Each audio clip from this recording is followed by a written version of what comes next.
Hello, ഇന്ന് ഞാൻ ഉണ്ടാക്കാൻ പോകുന്നത് കൂണ് തോരനോ റോസ്റ്റെന്നോ എന്ത് വേണമെങ്കിലും പറയാം. അപ്പോൾ അതിന് വേണ്ടിയിട്ട് ആദ്യം നമ്മൾ സവാള, വെളുത്തുള്ളി, ചുവന്നുള്ളി ഈ വക സാധനങ്ങളെല്ലാം നന്നായിട്ട് വഴറ്റിയെടുക്കണം.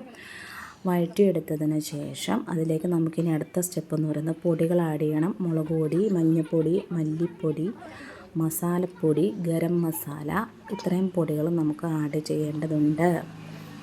അതിനുശേഷം നന്നായിട്ട് നമ്മൾ മിക്സ് ചെയ്ത് അതിൻ്റെ ആ ഒരു പൊടികളുടെയൊക്കെ പച്ചപ്പ് മാറുന്നത് വരെ, പച്ചച്ചുവ മാറുന്നത് വരെ, അല്ലെങ്കിൽ നന്നായിട്ട് മൂപ്പിച്ചതിന് ശേഷം നമ്മൾ ഈ കൂണ് അങ്ങോട്ട് ഇടുക. കൂണിട്ടതിന് ശേഷം കുറച്ച് വെള്ളം ഒഴിക്കുക. ആവശ്യത്തിന് ഉപ്പും ചേർത്തിട്ട് നന്നായിട്ട് മിക്സ് ചെയ്യുക.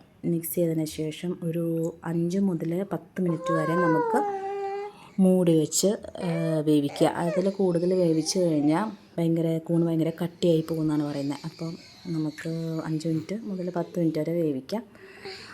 ഇപ്പോൾ കൂണ് റോസ്റ്റ് അല്ലെങ്കിൽ കൂണ് തോരൻ റെഡി ആയിരിക്കുന്നു.